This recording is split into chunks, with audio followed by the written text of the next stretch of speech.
we, All right. I don't forget. I get involved with you and then I would forget.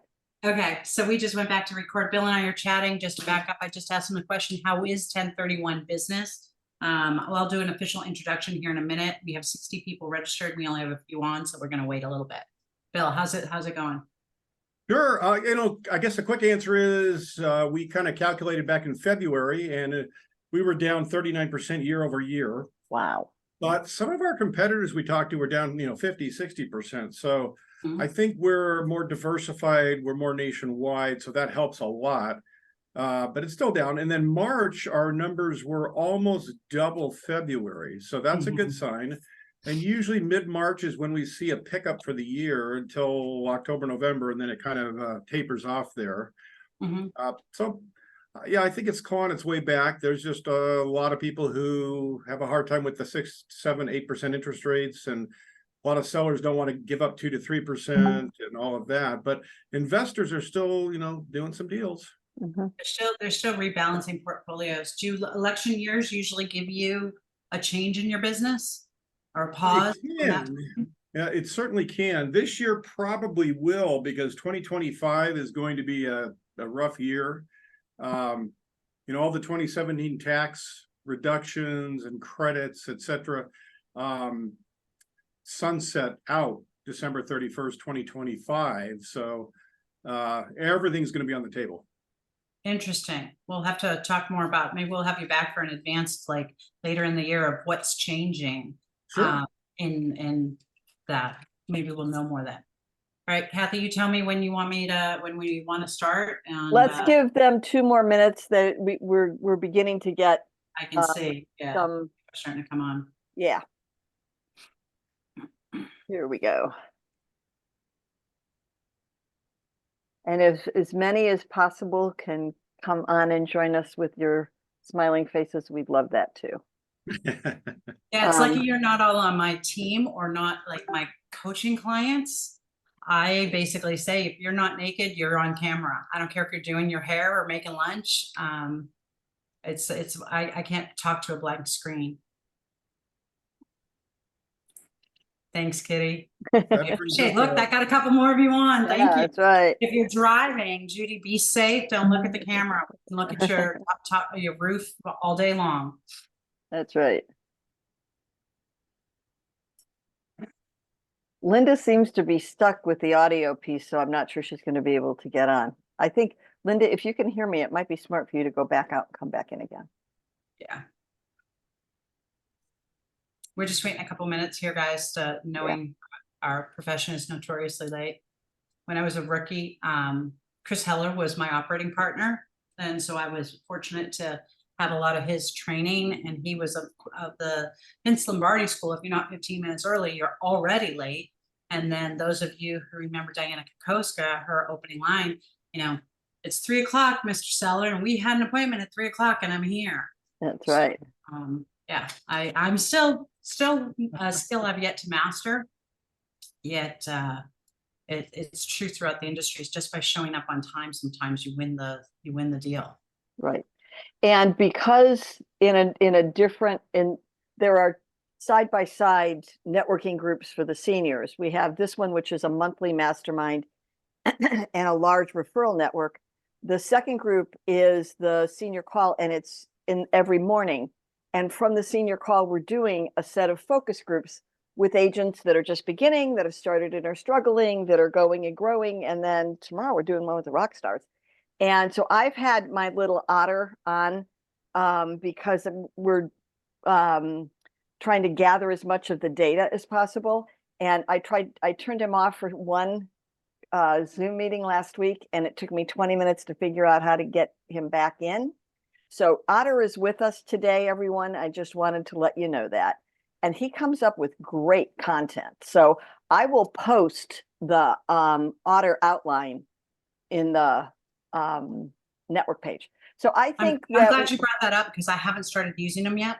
But I see everybody using them and sharing it. So thank you. Right. And it actually will also give a transcript if you want it. So that's what's been really golden with the masterminds, is that even though I'm taking notes and Karina's taking notes, we also have word for word going on, so we can see what we missed.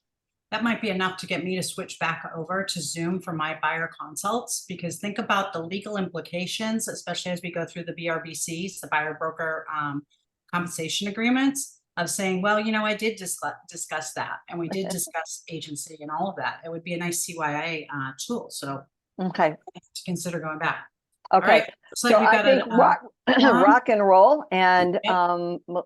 Melinda, go ahead and introduce yourself to the group and then our guest, and take it away. I'm putting myself on mute, and I'm the one monitoring the chat. Anybody that wants to put questions or comments, ahas, in the chat, please feel free to do that. And as appropriate, I will pop in with them.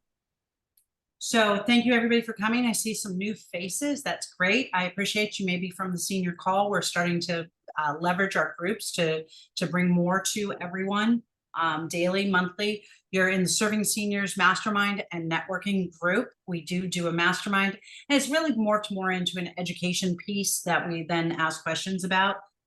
We found that for once a month format, that was good. Cathi, Coridan, and I are the co-founders of this group, and she is in Dallas, Texas, and also has people in Maryland that she does referral business with now, because she herself downsized to Dallas. I'm here in the city of San Diego, and ironically, I have recently downsized from a community just over the water into a little tiny urban place, even early in my thing. Yes, dear. Oh, okay, yes. And then I have William Exeter, our guest today. I'm not going to do a long introduction because I know our attention spans are short. I met William about a year and a half, maybe 2 years ago, when we were both speaking for the same group of investors for a financial planner team that deals in alt real estate investments. If you don't know what that is, I encourage you to look it up, because it'll help make you a better real estate agent. And William and I now have spoken at different things, and I've attended different things together. I already had a 1031 exchanger guy. We laugh because that's what we all know. We call them in the industry. We don't tend to call them qualified intermediaries. We tend to call them the 1031 guy or gal. Mine had retired, and then I had one that did a good job of educating me. I found William, and I am so blessed now because he and his team does a great job of educating our clients too. They have a lot of questions, and there's a lot of moving parts. And I sent him, probably the first client I've sent him is probably the most detail-oriented person I have ever worked with. She's a CPA, he's an engineer, and he blessedly walks them right through the process, and a lot of things going on. The other thing I love, there's a lot of things I love about his team and his group. They are nationwide, so I can deal. Referral business is a big part of my business. I can provide value to my clients who've got property in Florida. As you know, San Diego is a little expensive now. I can provide value all around the country and to all of you. So he is available. This is not a sales pitch. This is an education pitch, but I personally can speak to how good and how great his team is. He's also done other things that make him more of a fiduciary than some of the other 1031 companies. And I really appreciate that, because safeguarding our clients' money and their best interests, especially because we're dealing with seniors specifically in this group, is something I'm passionate about, as you all know. So, William, I'm going to let you take the stage. We'll monitor questions. We might jump in here. It's all based on what you prefer. Okay. Sure, I can take questions as we go. I actually prefer that. That way we get the questions answered as we go along. I think the most important thing is to make sure you get your questions answered. So absolutely, let's do it as we go. And welcome everybody. You know, I named this Unraveling the Mystery of 1031 Exchanges because we get a lot of people who call and say, I've talked to 3 or 4 people, I've gotten 3 or 4 different answers, and I'm really confused as to what really matters. So that's really what we see our role as is, you know, we're going to go through all the basics. We'll get into a little bit of intermediate and advanced stuff, but mostly the basic 1031 exchange issues. And as I go, I'm going to kind of point out where there's the misinformation or confusion, et cetera, why there's confusion, what the real issues are in terms of compliance and requirements. And that way you can help your clients make a better informed investment decision for them. Some like to be aggressive, some like to be conservative. So, you know, we're just going to point out the range there, and then from there they can make the best decision possible. That's my QR code there for those who want my contact information or our guidebook. You can also download from that as well. The guidebook kind of covers everything we're going to talk about today, but goes into a little more detail. And, it's hard to absorb everything in one webinar. So happy to kind of provide that to you. For those who haven't worked with us before, the company is Exeter 1031 Exchange Services. We're a qualified intermediary. We are also an exchange accommodation title holder. So when we have to hold legal title to property for a reverse 1031 exchange or an improvement 1031 exchange, we can do that as well. So we cover all types of exchanges. We cover all 50 states. We also do the U.S. territories, and we're one of the few qualified intermediaries that will handle foreign property. So anywhere there's rental, investment, or business use property, we can help the taxpayer save money. We are one of the few qualified intermediaries that has any kind of regulatory oversight. I'll go into more details later. Personally, this is my 40th year doing 1031 exchanges, which probably explains the lack of hair. And the company itself, we founded 20 years ago. So this is now our 20th anniversary of Exeter 1031 Exchange Services. 1031 exchanges they should be really simple, and they're not. They've been complicated over the years between IRS, the code, the regulations, the rulings, the court decisions that keep coming out. It just gets more and more complicated. So we're more consultative and advisory. We can sit down with you and your clients and try to brainstorm solutions based on what challenges the client is presented with. So we're not afraid to kind of sit down and say, hey, here's some options, and this is what you might want to consider. And then, as Melinda said, we do more than just 1031 exchanges. So we actually rolled out a trust company. It's Exeter Trust Company. It's licensed, regulated, and audited by the Wyoming Division of Banking. I'll get into reasons why a little bit later when we talk about how to choose a qualified intermediary. But we do have all the typical fidelity bond coverage, errors and omissions insurance. Because we're a financial institution, we have the financial institution blanket bond coverage as well. But we also rolled out self-directed IRAs. So for those of you who have clients who want to use their IRA or their 401k plan to buy real estate or deeds of trust or mortgages or tax lien certificates or private entities like LLCs inside of their IRA or 401k plan as an investment, we do that. Our differentiation there is most trust companies know IRAs, but they have no clue when it comes to real estate. We've been in real estate now 40 years. We know real estate. So we not only know IRAs, we know real estate. So when problems come up with escrow or title or closing or what have you, we can help the client get through those and kind of help solve problems. When you've got clients who want to negotiate, acquire, and hold title to real estate confidentially and privately, which happens more and more often today with everything going on, we administer title holding trust or land trust. So legal title would show up as Exeter Trust Company as trustee of trust number 12345. So kind of takes all the public record out of the equation when they don't want that to show up. And then when you've got a title or escrow company who can't do some type of a cash holdback escrow or document holding escrow or something, and usually this is something that happens after a real estate closing, there's some kind of a holdback requirement, and title or escrow regulators are not permitting them to do it, we could take a look at that with our trust powers and see if we can help out with that. So having said that, let's dive right into 1031 exchanges. Of course, it's 1031 exchange or Section 1031 of the Internal Revenue Code. A lot of people call it tax-free exchange. It's not, it's tax deferred, but it can be tax-free. We're going to talk about that. There are ways to take advantage of that. People also say, well, it has to be rental, investment, or business use property. That is true for the most part, but there is a way to do it on your primary residence. So we're going to talk about that as well. This will give you a lot of planning opportunities, and I'll bring up examples as to why to help you solve clients' problems and challenges they've got. But bottom line, it's really a tax deferral strategy where they can sell real estate and not pay their federal and state taxes by doing the 1031 exchange transaction. So typically, especially today, anytime you sell real property, it's probably going to trigger some kind of a taxable gain. Either a capital gain tax, a depreciation recapture tax, the net investment income tax of 3.8%, California tax, or whichever state you're in, etc. All of that can be either deferred or avoided by structuring a 1031 exchange. So it's all about deferring, really keeping the money in your client's pocket. So instead of writing a check to the federal and the state government, they keep that money or that equity, and they can reinvest that. So typically that means they're going to be able to buy larger properties or multiple properties or more units with the goal, hopefully, of increasing their cash flow and ultimately their net worth.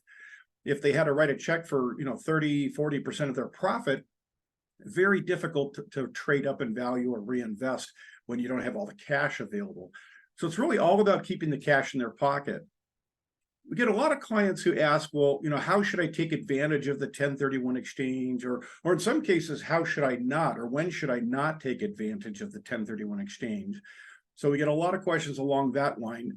I think clients look at it from the standpoint that it is a transaction tool. They're selling property. They don't want to pay the tax. So I'm going to do a 1031 exchange, but it's a lot more than that. It's really a wealth building tool. It allows them to defer and defer and defer over time. And then when they pass on, whoever they leave that property to is going to get a step up in cost basis. So the capital gain tax completely goes away. The depreciation recapture tax goes away, and they avoid the net investment income tax of 3.8%. So as kind of an example there, if you have a client that bought property, let's say years ago, they bought it for $100,000. It's gone up in value. Every year, maybe they refinance, pull cash out, et cetera, but it goes up in value. Maybe it's worth $1 million today, and they pass and they leave it to their kids or their grandkids or whomever. The kids who inherit the property get a step up. So that means the kids' cost basis is stepped up or increased from $100,000, which is what the parents paid for it, to $1 million, which is the fair market value at the date of death. So literally the kids could sell it for $1 million the next day. Their cost basis is $1 million. They pay zero taxes. So that's usually the best way to take advantage of the 1031 exchange. And we have a morbid sense of humor. We call it swap until you drop. So just keep exchanging till you pass, and then your kids get a step up in cost basis. We're going to talk about other examples, partial 1031 exchanges later on, et cetera. So there's different ways to take advantage of the 1031 exchange, but most clients really try to do the old swap until you drop kind of strategy. Hey, well, William, I have a question actually that hasn't come to mind before that. When we're talking about wealth passing to the family, I'm usually thinking of children and such like that. And I'm also usually thinking, well, it's already in a trust, blah, blah, blah. So it's all set up.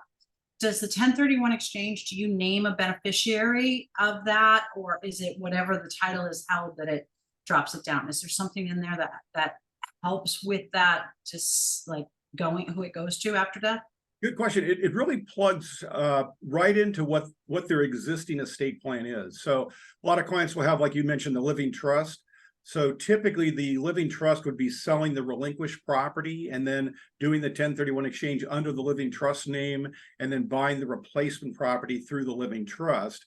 And then if something happens and they pass, the living trust will guide the estate as to what happens to those assets. So typically it goes right to the kids or grandkids or whomever. It could be left to anybody. What happens if somebody, I know this is awful for you guys, but what happens if somebody dies while you're holding the property, especially like a reverse or something like that? Yeah, and it happens 2 or 3 times every year. It's always, we get the phone call and we're in the middle of an exchange and the exchanger has passed. So there is an IRS ruling out that covers that. And the requirement is that the estate must then complete the 1031 exchange, or if it's a trust, the trust would complete the 1031 exchange, reinvest in replacement property. Once they do that, then whoever the beneficiaries are will get a step up in cost basis. If you don't complete the 1031 exchange, and unfortunately that happens a lot because someone passes, it's a very tough time and emotions are flying, et cetera. So a lot of times people just don't want to deal with the 1031 exchange. So if you don't complete it, you don't get the step up. The sale becomes a taxable sale and you pay the tax. But if you can, kind of pull it all together, hopefully, and go through the 1031 exchange, then you can defer the tax and you get that step up. Thank you. You bet. Good questions. I'm going to dive into the actual structures right now, and then we're going to go right into the mechanical steps. And that's when I'll start to point out, the various confusion you see out there. So first off, there's really 3 1031 exchange structures, if you will. In our practice, and for the most part, I think it's the same across the board when we talk to competitors, 96% of our clients do forward 1031 exchanges. And forward exchanges, they sell first and they reinvest in replacement property second. And so they're almost all like that. Now, it could be concurrent or simultaneous. So you could close on the sale and close on the purchase on the same day. That's the safest because you're done. You don't have to worry about what if I can't find replacement property. But in today's world, there's a lot of moving parts and it's difficult to coordinate everybody. It's kind of like herding cats, and it's difficult to get all that done on the same day. So in most cases, they close on the sale and then they've got 180 days to close on whatever the replacement property is. We'll talk more about the identification and deadlines in a minute. So most of the time it's a delayed exchange. They sell and then they purchase later. 4% of our transaction volume are reverse 1031 exchanges. Reverses take a lot of the risk out of the market, especially in today's market. It's just a crazy market. You guys are out there, you see what's going on, and it's tough to find replacement property. So the risk with a regular forward 1031 exchange is you sell first, you've triggered your taxable gain. The question is, can the investor find and identify the replacement property and then acquire it during the required deadlines? If they can't, there's no way to go back and unring the bell. It becomes a taxable sale, you pay tax, and that's painful. With the reverse exchange, there's no deadline up front because you haven't sold anything. Nothing's triggered a deadline. They could take all the time they want to work with you and go out and find replacement properties. Doesn't have to be one, it could be 2 or 3, whatever they're looking at doing. And then they actually are going to close on the purchase of the replacement property first. So it's not that they go under contract, but they're actually going to close on the acquisition of the property.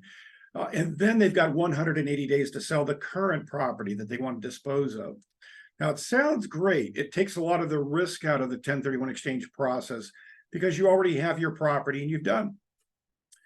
But the IRS doesn't allow the investor to actually take title to the property. The investor can't own both at the same time. So they've set up this parking arrangement where the qualified intermediary has to acquire and hold, or quote unquote park legal title to usually the replacement property, although it's possible to park the relinquished property. So that way the investor knows they've got the property, they've closed on it, we're holding title to it on their behalf, but they haven't received it yet. So now they have the 180-day window to sell and close on the sale of their current property. At the back end, when they ultimately sell their current property, it's really a concurrent 1031 exchange. They sell, they close, the property is deeded to the buyer, and we concurrently transfer the park property to them. So they give up their current property and they receive the new property from us. It's what we call an exchange last structure. So it really is a great tool for today's market, but that parking arrangement creates a lot of complexities. Lenders don't like them. So one of the first questions we ask is, how are you paying for the property? Is it an all cash purchase, etc.? And if it is, great, then reverses are complicated, but very doable. In a lot of cases, the investor doesn't have cash laying around, they don't have a line of credit, etc.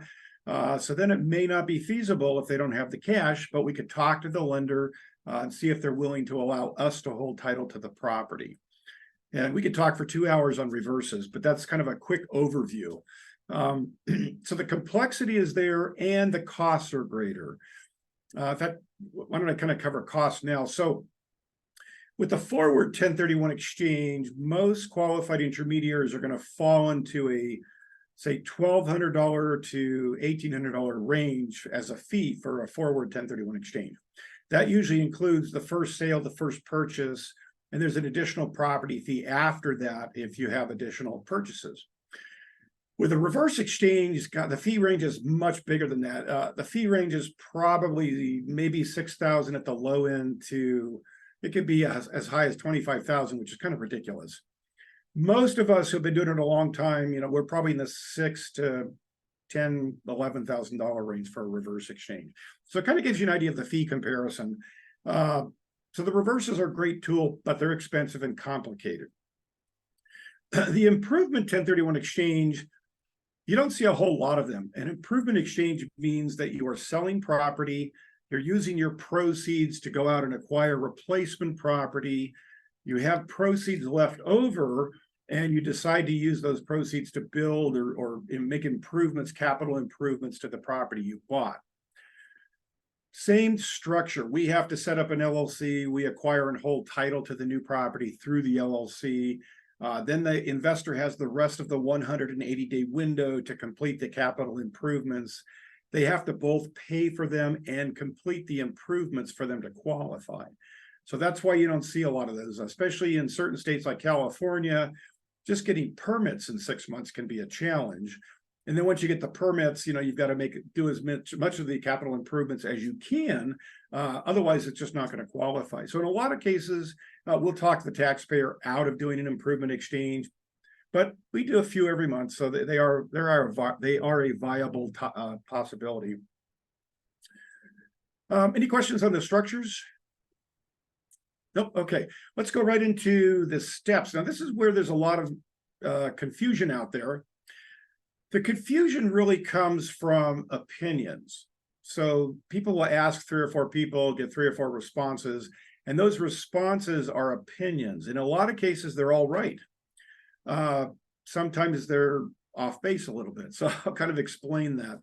But it's the opinion. So you have to know that it's not fact. It's not an IRS requirement. They are opinions. And I'm going to point out what those opinions are and what is conservative and what's aggressive. So first off, you need a qualified intermediary involved right off the bat. You need them to structure the 1031 exchange, draft the documentation, etc., and have the client sign everything before the closing of any property. And the reason for that is the purchase and sale agreement is assigned to the qualified intermediary. The qualified intermediary steps into the investor's shoes. They become the seller or buyer, depending on which side of the equation you're on. That's what allows the tax deferral. And that's where you can bring the most value to your client right up front, because we get calls literally every week. It's always heartbreaking when they say, I closed yesterday or last week or last month, and I've just found out about or just decided to do a 1031 exchange, and it's too late. Even if they tell you, well, I told the closing agent not to disperse the funds because I want to do a 1031 exchange, the fact that it closed means they have the right to receive the proceeds, and it's taxable. There's no way to go back and fix that. So make sure they know right up front. One of the areas, too, that I'll help you with in terms of managing your liability is clients don't know what they don't know, and they don't want to ask, and they never go to their CPA like they should. And then things go wrong, and they want to look at who to blame. And we're getting more and more attorneys who call us as expert witnesses, and they'll ask the question, they were never told about a 1031 exchange. Whose fault is that? Well, it's the client's. They didn't go see their tax advisor, so it's the client's fault. Or they didn't do their own research. I mean, there's plenty of information on the internet, and they just didn't call anybody. But they like to sue everybody, including you as the agent. So if you know the client's working with investment or rental or business use property, shoot them an email and say, hey, have you talked to anybody, your advisors, et cetera, or us, whoever, we'd be happy to chat with them about a 1031 exchange. You might want to look at that for deferring taxes. Then at least they can't come back to you and say, nobody told me. They may still ignore it, but at least you can protect yourself there. So the qualified intermediary really does 3 things: prepare the legal documents to structure the transaction, receive and hold the 1031 exchange funds, or take legal title to property if it's a reverse or improvement exchange. And I think one of the most important parts is to be consultative and advisory. These things are confusing, and especially if you aren't used to buying and selling real estate, clients get totally lost. So really be available to bounce ideas off of us. If there's problems, run that past us so we can help solve those problems, et cetera. The second area that you can help a lot in is clients don't know how to choose a qualified intermediary. So knowing what to look for is critical, and nobody ever talks about this. So I'll kind of go in order of what I think is the most important. And at first, I've been doing this for 40 years. I've seen a lot of qualified intermediaries over the years fail. In most cases, the failure would have been prevented had there been government oversight. For example, the largest failure was Land America 1031 exchange. For those of you who've been around long enough like I have, they were one of the largest title, escrow, 1031 exchange companies, et cetera, in the country. I would say top 5. They invested their exchange funds in auction rate securities. Well, auction rate securities are not bad investments, but they're not appropriate for escrow or 1031 exchange funds or things like that. So 2008 recession rolls around, and guess what? The auction rate securities market freezes in February 2009, which means they can't sell anything. So now they're using incoming client funds to pay for outgoing client funds to close transactions. Well, the recession gets worse. Transaction volume comes to a screeching halt. There's almost no money coming in and a bunch of money going out, but they can't sell their securities. So they started to put corporate capital into the fiduciary accounts, the 1031 exchange accounts, to cover the outflow, and they ran out of corporate cash. So it was kind of a forced Ponzi scheme, if you will. And at that point, they were out of business. They were forced into bankruptcy, and the judge ruled the funds were corporate funds, not client funds, because the contracts were in the name of the qualified intermediary, which is the way it was always done. The judge also said if they had used qualified trust accounts or qualified escrow accounts, his ruling would have been completely different. So having said that, number one, the most important thing is you want to work with a qualified intermediary that has some type of regulatory oversight, direct regulatory oversight, where they're audited and licensed and regulated with all sorts of requirements to prevent those type of things from happening. That's critical because our industry does not have any licensing requirements or ability. There's no regulatory or oversight body. So if they're, like in our case, if we're regulated, it's because we went down a different path. We went down the banking path and chose to be licensed, regulated, and audited by the Division of Banking because the 1031 exchange industry has no oversight capability. Second, you want to make sure they got the usual insurance. So the fidelity bond, the errors and emissions, et cetera. If they're regulated, they're also going to have or should have the financial institution blanket bond, which covers lots of other things. So fidelity bond is crime insurance, covers for misappropriation or theft of funds. Errors and emissions insurance is E&O. It covers you if we goof, create an error, emit something. The financial institution blanket bond also covers cyber fraud, wire fraud, and things like that. So it's important to have all of that. And then I just mentioned the qualified trust account. So always make sure that the client's funds are held in the qualified trust or qualified escrow account. Okay, next slide. This is probably the most important slide of the deck, and that is qualified use property. This is also where there is the most confusion out there. The reason for that is people get hung up on how long have you held title to property. And we'll get people who call us all the time and say, I mean, literally, this is a daily conversation where they say, I've been told that I don't qualify for a 1031 exchange because I didn't hold the property for at least a year and a day, 18 months, 24 months. And their question is, well, what is it? How long do I have to hold title to the property? And people will literally say, you have to hold title for 2 years. That is an opinion. That's not a fact. The tax code and the tax regulations have no holding period required. There's nothing that says you have to hold the property for X number of days, months, or years. But what it does say is you have to have the intent to hold for rental, investment, or business use. So the reason people get hung up on the length of time is the longer you hold title or own the property and hold it as rental, investment, or business use, the easier it is to prove intent. So it all boils down to, if you get audited, can you show that you really did in fact have the intent to hold it for investment? Or did you hold it for some kind of personal use or something like that? So a couple of examples to show that it's all about intent. There's 2 tax court cases where they're both developers and they're unrelated. Both developers bought dirt, both intended to build single family homes and then sell. In these 2 cases, neither one built anything. One held the dirt for 12 years, the other held the dirt for 20 years. Both ended up not doing anything, selling the property, doing a 1031 exchange. Both got audited and both were disqualified. And the industry was shocked because it was a 12 and a 20-year holding period. But the problem is not the length of time. The problem is their intent was to buy, build, and sell. So they're holding the properties for sale, like inventory in their real estate business.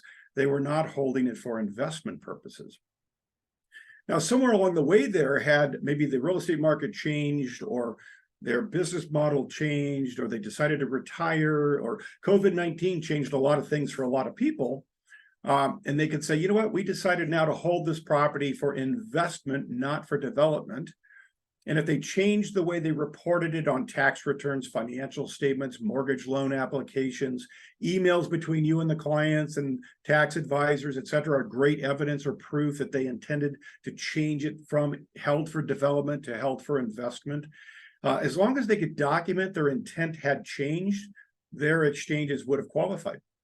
On the flip side, we had one of our clients who sold, did an exchange, bought a condo on Coronado Island, did not read the CC&Rs until after closing. Not a good thing, as you know. Quickly found out it had to be owner occupied. It could not be held for rental. Immediately sold, did another exchange.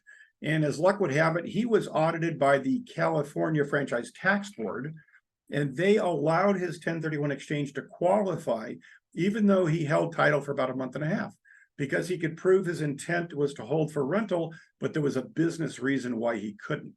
I wouldn't challenge the Franchise Tax Board like that very often, but it does show you that a short-term holding period can qualify, so it really depends. The other area that you get a lot of confusion out there in is what type of property or what type of intent qualifies. So investors that typically buy real estate and intend to do something to it and then sell it, they're holding for sale. They're not holding for investment.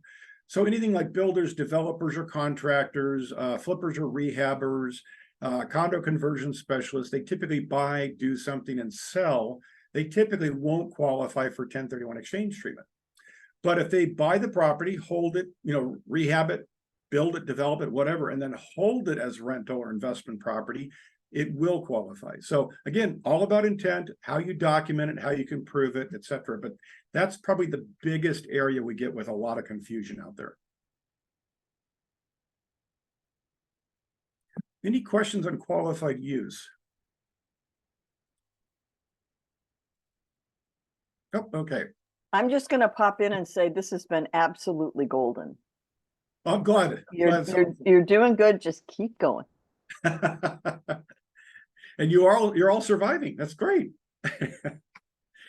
So we talked about the holding period. It's not about the holding period. It's all about intent. I get a lot of questions. Well, what would you do?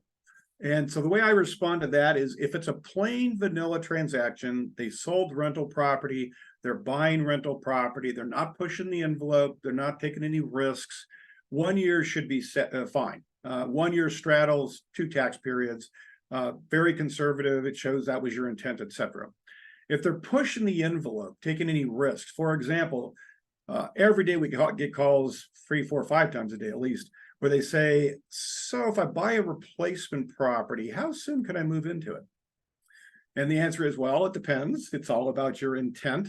If you document your intent, if they send you an email and says, hey, I want to move into my property as soon as I buy it, or as soon as I can thereafter, just delete. We don't want things like that in writing.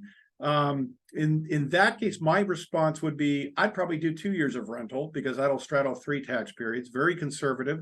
There are court cases out there where the court didn't specifically comment on it, but they did allow a 2-year holding period to qualify. So we know there's court cases that say 2 years work, or at least they didn't disallow it. It was in the court case and it was permitted. Like-kind property, we get a lot of misinformation out there on like-kind property as well. There's still a lot of curriculum out there that says if you sell a condo, you have to buy a condo. If you sell apartments, you have to buy apartments. Absolutely not true. This is actually very simple. Like-kind means you are selling real estate, you have to buy real estate. Simple as that.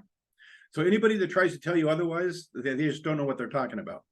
So it's just real estate for real estate. That's what it boils down to. The only exception to that is if you're doing a foreign property 1031 exchange, you have to sell foreign property, you have to buy foreign property.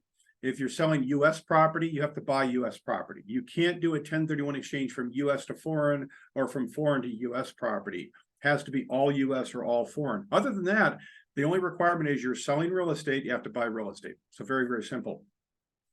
And you'd be amazed at what is considered real estate. We'll cover that next. The 2017 Tax Act took away non-real estate, or what we call personal property. So prior to that, we used to do exchanges on shipping and trucking and aircraft and livestock and machinery and equipment, and anything that was used in a business or held for rental or held for investment could be exchanged for other like-kind property. That was taken away. So if you're dealing with a client who's selling a business, the real estate sale qualifies, but the sale of the business does not. There's other ways to address the sale of business in terms of tax consequences, but the 1031 exchange won't work on personal property. So this is a quick list of all the assets that are considered like kind. It includes things like water rights and air rights and mineral rights, certain types of oil and gas investments. We've done exchanges on billboards, cell site towers, vineyards, timberland. So anything that's considered real estate under state law will qualify for 1031 exchange treatment. It also includes fractional interest. So if your client says, look, I want to go buy a huge property with a bunch of investors, maybe there's 10 of us, we're each going to take a 10% undivided interest, that qualifies because that investor is buying a direct interest in that property as a 10% interest. That would qualify for his 1031 exchange. So as long as that 10% interest is purchase price of 10% is equal or greater than what he sold, his exchange is done. Or he could certainly buy a second, third, fourth property to make up the difference. We'll talk about reinvestment in a minute. I want to ask a question on this. I think I know the answer. I've got somebody right now. It's two guys used their VA loan. They did a short-term vacation rental. They've owned it about 1 year and 10 months. They're selling it. They didn't like the short term, plus one got married or is married, whatever. They can take their share of the gains. And if one doesn't want to invest it, that's on him. And the other one can take his share of the gains and invest it in something else in 1031, correct? And they hold title as tenants in common? I thought it was joint tenants. It was weird. Oh, that works too. So tenants in common or joint tenants for 1031 purposes or tax purposes, those are treated as individual interest in real estate. So yes, they could each go separate directions. They don't both have to do 1031 exchanges, or they could each do whatever they want to do. The tenant in common versus joint tenancy just tells the state what to do with that property in the event of death, but it doesn't affect the 1031 exchange. I haven't convinced the single guy yet to 1031 it, but I've got a couple more. I've got another week or two before we close that I can get it done. Perfect. That sounds good. Yeah, so that's really wide open when it's tenants in common or joint tenancy. There's total flexibility. If you, I think I'm jumping the gun, but now's a good time to bring it up. So if let me ask on that. What if they had an LLC they owned it in? They don't. I know the title was in their names. What if it was in an LLC? Then that changes the answer. That's a good question. That's actually one of the most complicated areas of the 1031 exchange world. So if they have an LLC with 2 members and they're not husband and wife, then that's automatically going to default to a partnership for tax purposes. So that is a completely different and separate legal tax-paying entity. So the safe way there is the LLC would sell relinquished property, do a 1031 exchange, and then reinvest in other replacement property together as the same LLC. As you guys know, clients never do that. They call you like a week before escrow closes and say, no, we all want to break up. We want to go different directions. And now you're like, oh, nuts. And that's when it gets complicated. So then we have to look at it and say, well, the problem is they as individuals don't own real estate. They own a membership interest, which is treated as a partnership interest in the LLC. That's not considered real estate. And the entity actually owns the real estate. So the entity is selling the real estate, not the individuals. So we have to figure out what can we change so that the individuals are treated as the sellers. And there's different possibilities. There's all sorts of scenarios out there. One is if the clients say, well, we're not going to sell for maybe 2 or 3 years or more, then they could drop the property out of the LLC, deed it out to individuals, create a tenants in common arrangement, season that for 2 years, which straddles 3 tax periods, and then sell and they can each do their own thing. The problem is, as you know, most clients don't want to wait 2 years. So they want to do it now. There are ways to do it. If they're playing nice and they're still getting along, the LLC could sell the property. The LLC could do the 1031 exchange. The LLC could acquire 2 or more replacement properties, hold it for 2 years as an LLC, as a partnership. And then at the 2-year mark, then each property would be deeded to the person who picked it out, and they get their properties, and you dissolve the LLC or the partnership. And there's all sorts of scenarios in between there, depending on the goals and objectives of the partners. So the more partners involved, the more difficult it gets. And when an LLC gets to a certain point, in some cases, it's just impossible to do a 1031 exchange. There are ways to do it with risk if they all want to take the risk. So then at that point, we jump on a call, we find out what the goals and objectives are, and we try to figure out what could work. And we warn them which ones might have risk. And that was probably TMI.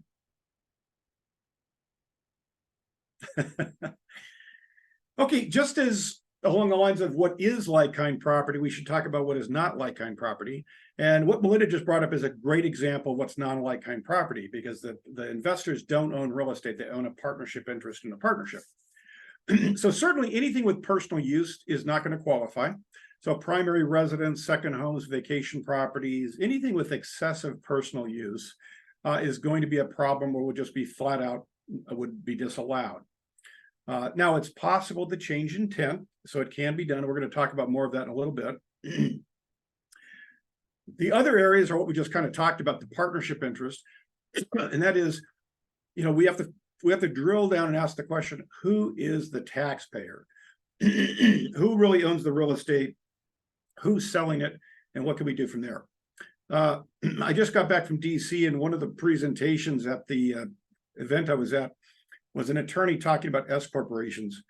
And he's a funny guy. So he stands up and he goes, okay, S corporations, they suck, and he sits down. That's actually a really good summary, because S corps and C corps are really difficult when you're owning real rental property. And they're very difficult to break up and go different directions. So he's absolutely right. It does suck. And he did get back up and, of course, cover some possibilities on structuring those. Partnership interest and membership interest in LLC, those are easy to work with. Now, there's exceptions, and this is where I should probably back up. So one of the things you see on the internet all the time, and it drives me crazy, is people will say, you have to hold the relinquished property and the replacement property in the exact same legal name. And that is not correct. It's the easy way to explain it. That's why they do it that way, but it's not completely accurate. It has to be the exact same taxpayer, not the legal holder. Now, in the C Corp and S Corp partnerships, in a lot of cases, those do have to be the same legal title on both sides. But there's exceptions. So, perfect example, you might have a husband and wife that owns an apartment complex. They own it in an LLC. Now, it's a single member LLC, because in California, any state that's community property, a husband and wife is considered a single member LLC and a disregarded entity. So let's say it's my wife and I, we own a multifamily property. It's in an LLC. We live in California. It's a disregarded entity. It's treated as if she and I own the property as individuals for tax purposes. We sell the property. We do a 1031 exchange. We go to buy replacement property. We're going to buy it in the same LLC because that's what we want. And the lender says, no, we will not lend to an LLC. You're going to have to take title as individuals, and then later, the day after, you can deed it into the LLC if you want to. People will tell you that does not qualify, but in this case, it does, because the LLC is a disregarded entity. It's treated as if she and I own the property directly.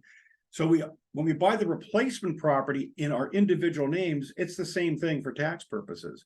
And then we deed it into that same LLC, which is a disregarded LLC. So it's the same taxpayer all the way through, even though legal title is a little different. So disregarded entities are the exception, and that would include living trusts are typically disregarded. Single member LLCs are disregarded typically. Be careful with that. Confirm with the CPA because they can elect S corporation treatment if they want to. So even though they tell you it's single member, it may not be disregarded. It usually is. Delaware statutory trusts are disregarded entities. Land trusts are disregarded entities. So those would be the exceptions. So when someone tells you it has to be the same legal title, that's not completely accurate. There are exceptions. Okay, let's talk about the deadlines real quick. I'm going to fly through this unless there's any questions, because I think a lot of people are kind of familiar with this. But when your sale property closes, that triggers your deadline. So it's not when you sign a contract or when you open escrow, it's when the closing occurs. So let's say the closing occurs today and the property is conveyed to the buyer. The buyer has all the rights and benefits and burdens of ownership today. Tomorrow's day one. And they've got exactly 45 calendar days to identify what they're going to acquire. And that's the problem. That moves very quickly, especially in today's market. It's just a crazy market. So options, things to think about. You can go under contract and you can say, look, buyer, you need to cooperate with me because I'm doing a 1031 exchange. I want a long-term close. I want options to extend. If the buyer says, look, I need the use of the property right now, maybe you lease it with an option to buy. There's all sorts of possible ways of tying the buyer up without actually closing. And then you can stretch out that closing date and buy more time to look for replacement property. Same thing on the flip side. If you go out and find property you like and you really don't want to do a reverse exchange because of all the complexities, if you can get the seller to agree to go under contract, long-term close, options to extend, etc., then that would also work. As long as you don't close until after you close on the sale of your current property, then it's a regular 1031 exchange. Consider using the Delaware Statutory Trust as a backup strategy. From a qualified intermediary's perspective, I can summarize that in 4 bullet points. Some investors are tired of the terrible T's, tenants tax, trash, toilets, teenagers, toddlers, etc. I had an investor last week say, well, aren't the tenants the trash? I'm like, I'm not going to go there. But so they want to get out and they don't want any property management headaches. So their primary target might be a Delaware statutory trust as their replacement property. Other investors are going to say, no, I want control. I want to go out and find property, but I'm worried. What if I can't find property? So they might say, I'm not going to list my property with you because I'm just too worried I won't find something. That's where you can say, look, we got lots of tools in the toolbox. Let's go out and try to find property you want. Let's identify 1 or 2 properties you find that you want. But for the third identification, or if you're under the 200% rule, let's identify a Delaware statutory trust as backup. And my wife and I are perfect examples of that. We sold property here in California. We were going to buy a small office building in Cheyenne, Wyoming, where our trust company's at to house the trust company. Cheyenne's a really tiny market, by the way. So we couldn't find a property that made sense. We only found 2. We couldn't reach an agreement with the sellers. But fortunately, the third property that we identified was a Delaware statutory trust. And we ended up buying that. If we hadn't, we would have paid a ton in taxes. So that Delaware statutory trust, typically they've got a 4 to 7 year holding period. So at the end of that 4 to 7 years, our goal would be to sell that, do a 1031 exchange back into property we go find. So you're not locked into it. So it's a great tool for you to help get listings when the seller says, I'm just not going to list. Third one is here, Bill. One person's asking what TIC stands for. I think I know, but I'd rather you answer. Oh, sure. Depends on who you're asking. It's either tenant in common investment property or it's a blood-sucking insect. And some of the people who bought into tick investment properties might consider that a blood-sucking insect. That's like when we do a syndication and everybody holds it as a tenant in common, and Yes. and then you're tied up. Quick history there. Before 2008, almost all the syndications were ticks. So they were structured as tenants in common. They were limited to a maximum of 35 investors, etc. It was sold as a security. Then the 2008 recession hit. And a lot of the lenders had really difficult times getting 35 people to agree on anything. It was like a big problem with herding cats. So the lenders kind of came back and said, we are not lending to syndicated TICs anymore. We're only going to lend to Delaware statutory trusts. And that's what really caused the explosion of the Delaware statutory trust. The lenders kind of led that pack. And for those who want to know more about Delaware statutory trusts, we did this on purpose. We are having Andrew Crawford Gora, another local guy that I met same time I met William with Bangor Financial, talk to us more about DSTs next month. So look for that. Perfect. Yep. It's great tool in the toolbox. The third reason people use DSTs is they'll find property they like and they actually go out and buy it and they close on it. And then they've got cash left over. Maybe it's 50,000, 100,000, whatever. Historically, you'd have to say, oh, shoot, and you'd go pay the tax on the small amount. Now, if you want, you can take the 50 or 100,000, you can put it into a DST and now defer all the taxes. So another strategy to soak up extra cash, if you will. The fourth reason we see people doing it is they get into a 1031 exchange and they find out they don't qualify for financing. So they're in big trouble. In this case, the DST has built-in debt and you don't have to go through underwriting or a loan application or anything like that. So if you buy a 1% interest in the DST, you get 1% of the debt. So people who find themselves in a position where they can't qualify for financing, whether it's, they're not employed, they're retired, they're self-employed, whatever, the DST could be a great tool to say, not a problem, we could sell your property and we got something you can get into. The other part of the deadline is the 180 days. You've got 45 days to identify what you're going to buy, an additional 135 days to complete your 1031 exchange for a total of 180 days. So it's really a total of 180, unless if your sale transaction closes after October 17th, then your 180-day period starts shrinking because it's going to fall after April 15th, which is the tax return due date for most people. Not a big deal. File for an extension of time for your tax return, finish your 1031 exchange, then you'll have the full 180-day window, and then you file your tax return. You never get more than 180 days unless there's a natural disaster declared by the federal government. Oops, jumped a little ahead there. Identification requirements. Most people use the 3 property rule because they're selling one asset and they're buying up in value. So they'll identify 1, 2, or 3. That just means you can identify up to, but not more than 3 properties. Has no bearing on the value. You can identify anything of any value as long as you don't identify more than 3 properties. That's what most people use. If your client's looking to sell one asset and then buy a bunch of smaller assets, you can look at the 200% rule. We have a specific example we just did last month where we had a client sell a property for $10 million and wanted to buy a whole bunch of smaller like fourplexes. So in this case, sold for $10 million, 200% means his limit would be $20 million. He can identify as many fourplexes as he wants, up to $20 million in total value. So doesn't mean he's going to buy all those. It means he's got the ability to identify up to 20 million in value. He's got more properties to do due diligence on, et cetera. And then he can decide what to buy. He only has to reinvest about 9.5, 9.6 million to satisfy his reinvestment requirements. But the 200% rule means he can identify a lot more to choose from. The 95% exception means if you identify more than 3 properties and more than 200%, you're still okay, but you have to actually close on 95% of the value that you identified. So if you identified $10 million, you have to close on 9.5 million in order for that exception to kick in. And make sure the identifications go to the qualified intermediary. There's all sorts of other talk out there, identify to the real estate agent, to the escrow, to the whomever. But the 1031 exchange is a contract between the taxpayer and the qualified intermediary. Those are the party in the 1031 exchange. Anything else has potential risk. Let's see, reinvestment requirement. And we're cutting close on time. Are we still okay? Yeah, excuse me. Yes, we're fine because this is really good, but kind of clip it up a little. Sure, yep, absolutely.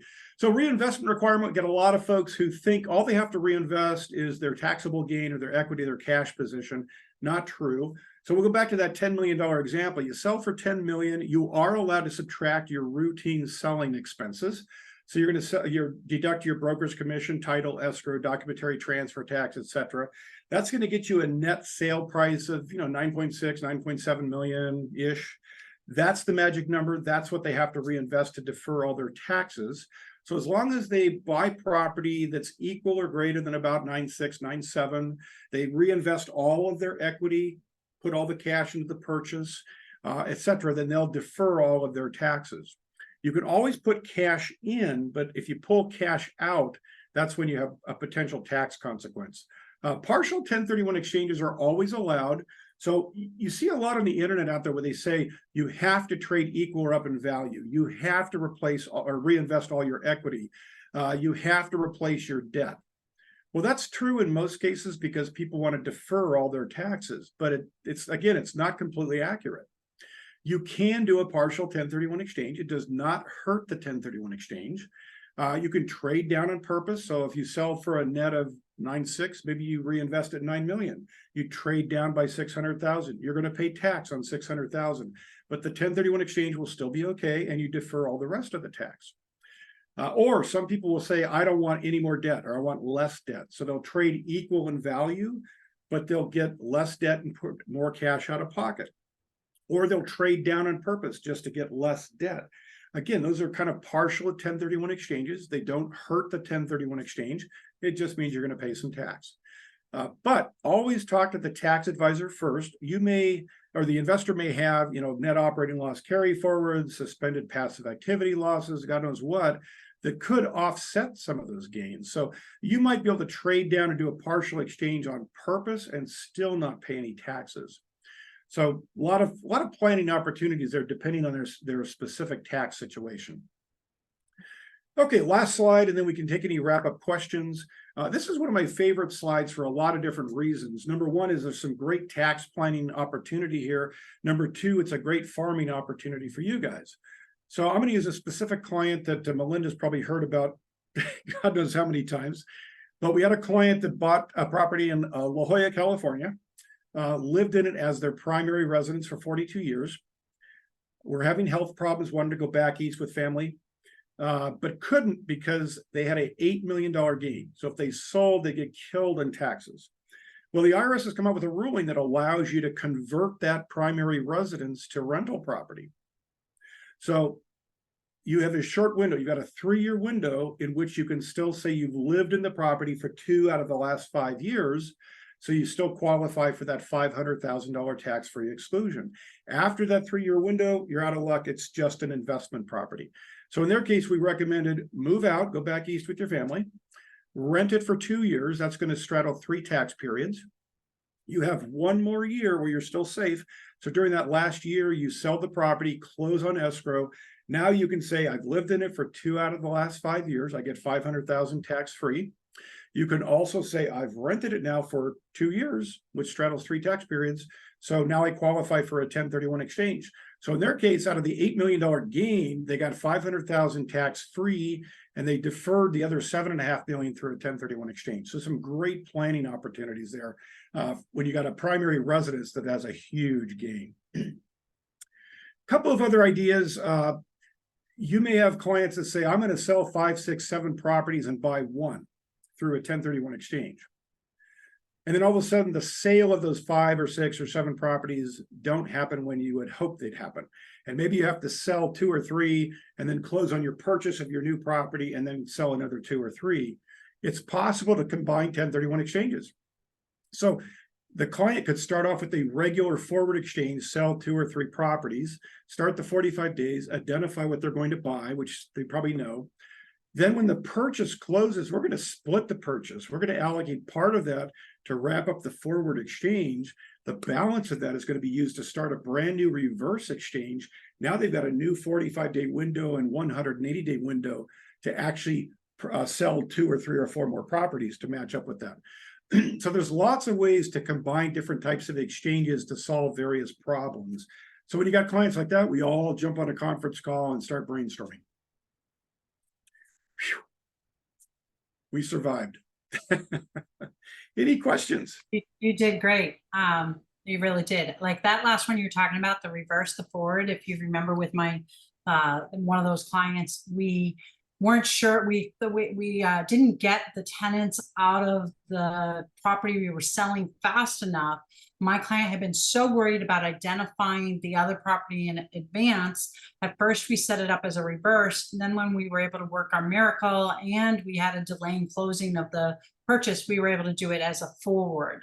So being in close contact with the 1031 exchanger saved our client at least $5,000, maybe more. Absolutely. Yep. Yeah. And that's a good point, because a lot of times you'll hear out there you need 2, 3, 4 weeks to get a reverse in place. It depends. It depends on all the moving parts. So these are complicated, so it depends. But if it's a reverse with an all cash purchase, it could really be done in about a week. So a lot of times you could just try to do a forward exchange and then at the last minute go, oh shoot, didn't work out, let's do a reverse. So yeah, just give us a call. We can kind of walk through the step by step and see if it would work or not. Can we put the QR code back up or put a link in the chat, Kathy, or we'll put a link in Facebook? Yeah, I can. I encourage you guys to get these guides. It makes you not only, even if they never open them, it makes you look good to be able to send them something electronically. It's another touch point of anybody you know that owns investment property. I highly encourage you to leverage your resources. You know, we're always talking about building our resources for our seniors. This really, really helps. And we all know seniors prefer to read rather than just listen. They want them to take their time on it. And I want to say that I've been through 1031 exchange, you know, however many times, and I always am able to pick some stuff up differently and tie some things together. This was really excellent because you have so much energy and so much commitment to it, and it's not, here's how you do a 1031 exchange so you know the answer to the question when you have to, you know, it animated it in a way that made it understandable. And Kitty's got a question, so she gets to wrap up. Hi. So would you suggest that if realtors are going to be you know, working with clients of you know, higher wealth values and property such as, you know, 1031 exchanges, that they become certified in this? Good question. I would think yes, because there's not a lot of agents out there who hold themselves out as experts in 1031 exchanges. And a lot of them that do really aren't experts. They don't really get it. So if you get certified in it, that puts you way ahead of your competition. And do you have a particular company that offers certification that you would recommend?